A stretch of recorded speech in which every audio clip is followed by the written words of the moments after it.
Don't forget. Some things mustn't be forgotten. The shadow hunting me. I must hurry. My name is Daniel. I live in London at Mayfair. What have I done? This is crazy. Don't forget. Don't forget. I must stop him. Focus. My name is... I am Daniel.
19th of August, 1839. I wish I could ask how much you remember. I don't know if there will be anything left after I consume this drink. Don't be afraid, Daniel. I can't tell you why, but know this. I choose to forget. Try to find comfort and strength in that fact. There is a purpose. You are my final effort to put things right. God willing, the name Alexander of Brandenburg still invokes bitter anger in you. If not, this will sound horrible. Go to the inner sanctum, find Alexander, and kill him. His body is old and weak, and yours, young and strong. He will be no match for you. One last thing. A shadow is following you. It's a living nightmare, breaking down reality. I have tried everything, and there is no way to fight back. You need to escape it as long as you can. Redeem us both, Daniel. Descend into the darkness where Alexander waits and murder him. Your former self, Daniel.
Alexander, is it inside the castle? In a manner of speaking. Come, bring the lamp. You've been to the refinery, have you not? I don't believe I have. Is it connected to the... what did you call it? The inner sanctum. My most precious chamber, Daniel. And it lies well beyond the refinery.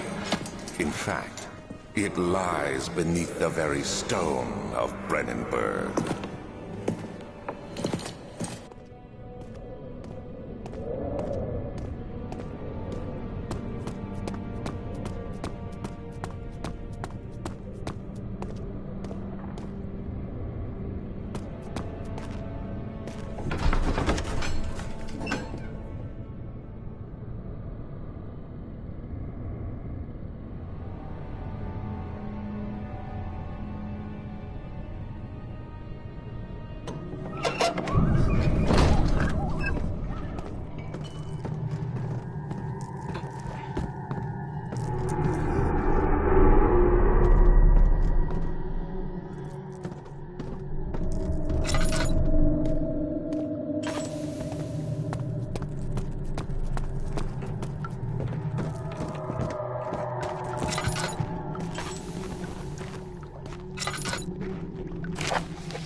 should be more coop rats.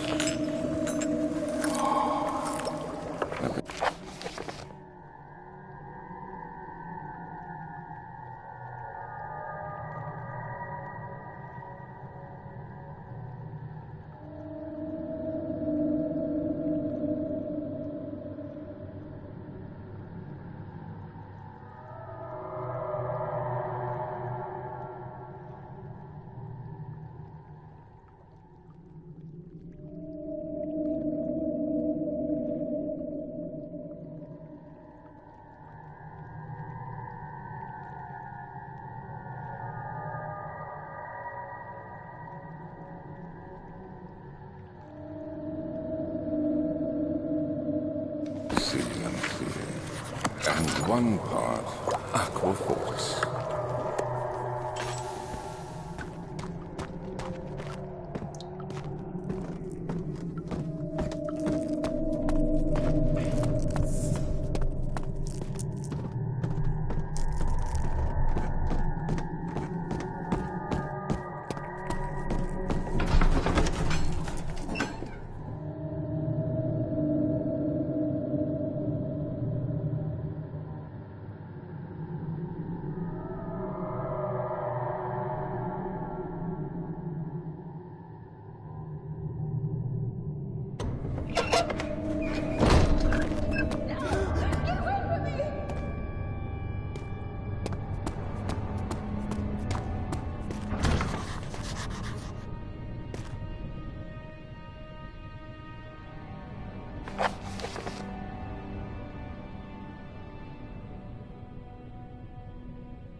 May 1839.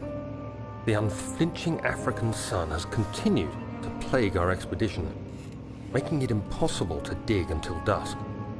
How Professor Herbert managed to find the location in these vast plains of nothingness remains a mystery to me. When I asked him about the tomb again, he told me about the legend of Tin Hanan, the mother of us all. An interesting story in its own right, but I can't help feeling there's more. Later that evening, we uncovered a passage beneath the dunes leading to a sand-covered stone structure. The professor was confident it was the tomb we sought and ordered the others to clear the way late into the dark, cold night. Tomorrow, I shall lead the men into the ancient structure, hoping to reach the burial chamber. No matter what the professor is keeping from me, the dig should yield something interesting to take back to London and the British Museum.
17th of May, 1839.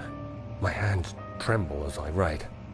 I feel a need to document my tribulation, for I fear that my memory will fail me if I linger. Today, I took some men and ventured into the dark, ancient passage we uncovered. Our torches burned faintly in the murky air as we slowly made our way underground. The men were superstitious and fearful. They argued loudly, and I felt their strange language getting to me. I mustered my strength and yelled at them to continue down the slopes and broken steps. The crudely carved passage confused me. It looked much older than the 4th century structure we had expected. The twisting path emerged into a great antechamber. The walls were lined with statues unlike any I'd ever seen. Despite their unearthly quality, I felt a strange familiarity toward them, which haunts me still.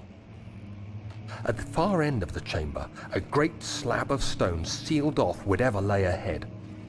I gave the order to raise it, and as I pushed through the narrow space, the heavy stone suddenly dropped, sealing me inside.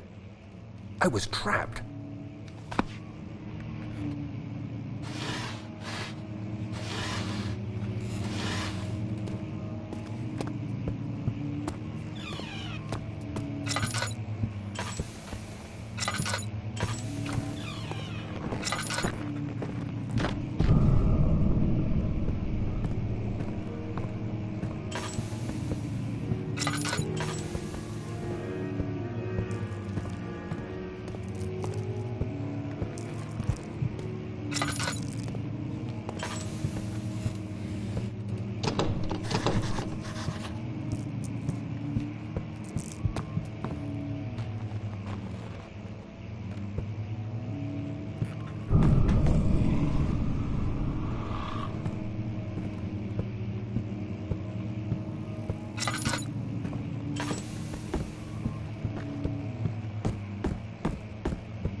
Is old and hasn't been tended to for centuries.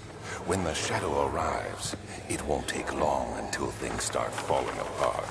We're just buying time anyway. Let's do what we can. There isn't much to be done about the wars. We should reinforce weak structures. The ground will tremble and there's a risk everything will cave in on us, especially downstairs. Here, and there. Let's get the servants working on it.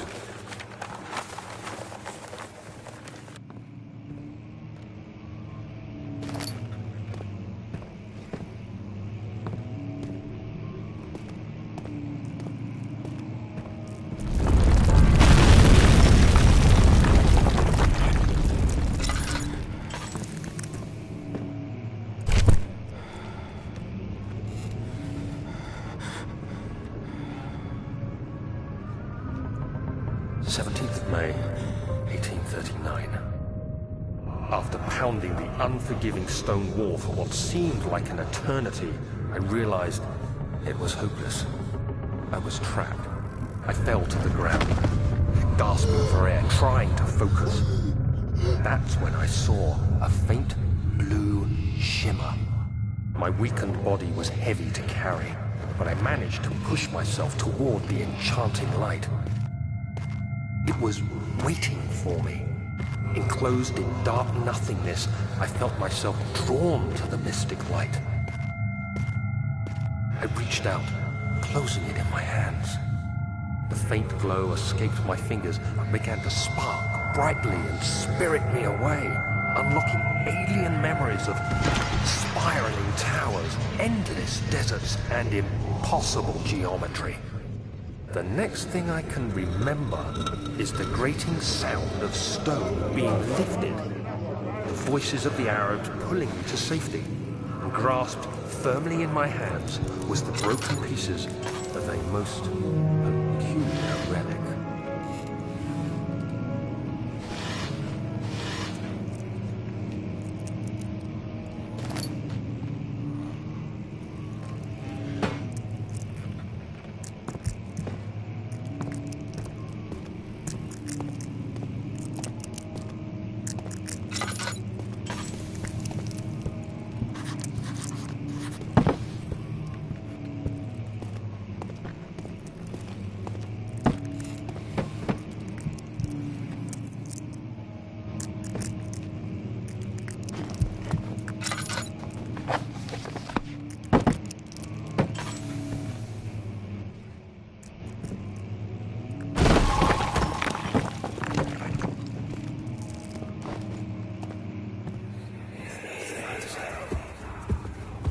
You have to be swift when you activate the first one. You hear that? If it stops, you'll have to start over. Isn't all this a bit excessive? You can never be too careful, Daniel.